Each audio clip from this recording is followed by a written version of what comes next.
Andrew and Tristan Tate aren't creating a cult. They are presenting real scenarios with real life consequences that are making people think about the actions of their life.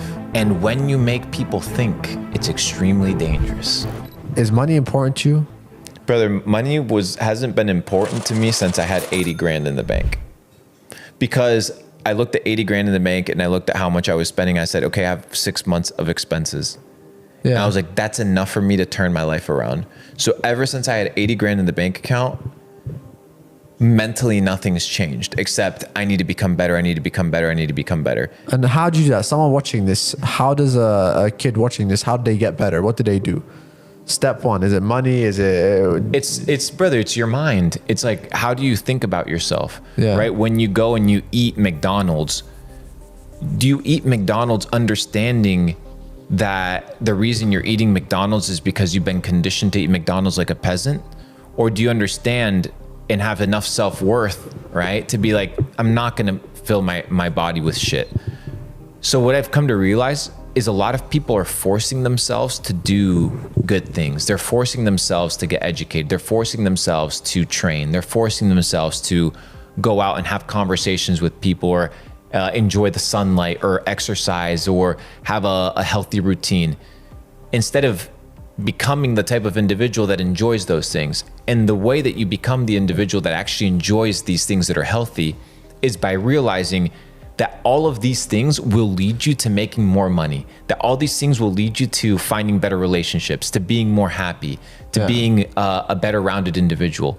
So instead of forcing yourself to get educated, instead of forcing yourself to eat healthy, ask yourself, why is it that I don't enjoy these things? Yeah. And answering that question is the most important thing, because you need to address that. Like, you not exercising is like, what the fuck's wrong with you? You're the problem. Yeah.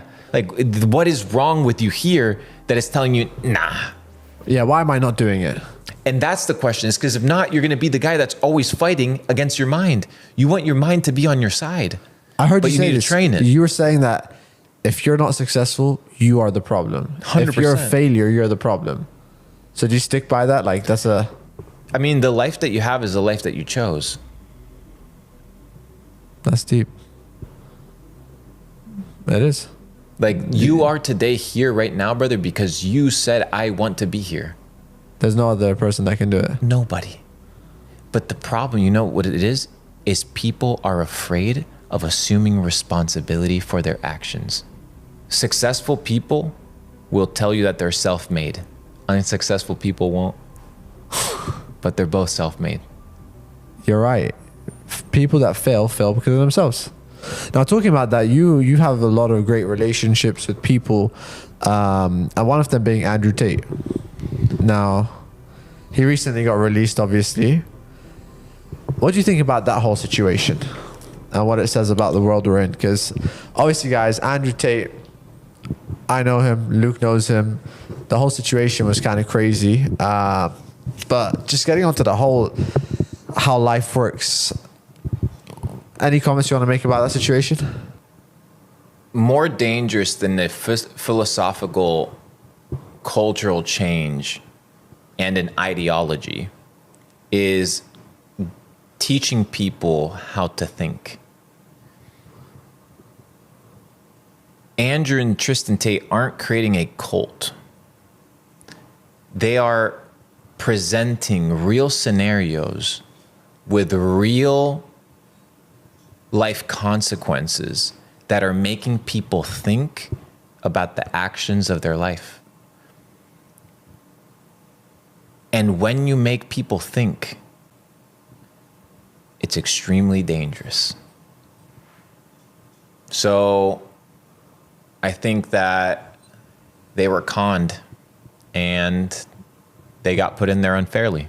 So yeah, it's kind of screwed up situation. And is this like it's dangerous for like governments, or? It's dangerous. It's dangerous because you need to be running a narrative in order for the world to flow. And if anybody is disrupting your narrative, you can't have that.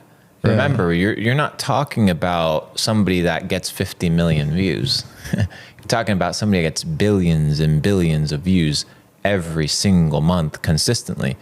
So, and he's changing the way people think. He's not changing how people think.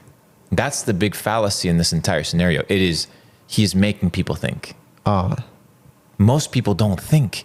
What is happening right now is a trigger of conversation, of reality check. It's like, okay, this is the narrative, but here is another narrative that just has been introduced that you guys have not been exposed to. Let's see what it says. And a lot of people have been gravitating to this narrative, and this dominant narrative is opposed to this narrative, so therefore it attacks it. It's War 101. And you think that's like the whole matrix system, breaking the matrix, and that to do that, is it step one to get out the matrix is just think? I mean, yeah, you have to use your head. You have to be able to pick up your, like I told you today, we were talking about the Great Wall of China and the discoveries and thoughts that I had when I was walking through the Wall of China. I'll say that story. So Luke was recently in China, I guess, and you were at the Great Wall of China. 2019, yeah. All right, 2019. And you said sometimes you have to use your own brain. So you're at the Great Wall of China and you realize that this wall, instead of it facing opposing to China, it was actually facing China. Correct. So the defense mechanisms, instead of it being facing outside of China, which you're supposed to be guarding China, it was actually facing China as if China was attacking. And then you start doing some research and you start realizing that there was empires throughout those areas prior to the Chinese Empire that were known for their constructions and their buildings. And there's a potential theory as to the Great Wall of China actually belonging to ancient civilizations prior to that. But unless I had been there walking and been like, why is this pointing in the wrong direction? Yeah, I would have never actually gone out and evaluated that. So yeah, picking up your head, thinking and asking yourself, why do things work the way that they work? and why is that? Brother, people want to be told what to do. People love to be told what to do. You know why? Because when they're told what to do, they can no longer assume responsibility for the outcome. They'll be like, well, he told me what to do. It's his fault. Yeah. It's his fault. But when you have to assume responsibility for your thinking process, for your belief system, when something fails, you can't point at anybody except yourself. So people like to assume the thoughts and the systems and the beliefs of other people, because if those systems and thoughts and beliefs don't pan out, they can blame. And you think that's like a problem, like we're in this whole, like, it's a system we put in schools. We got fear. We don't want to take accountability.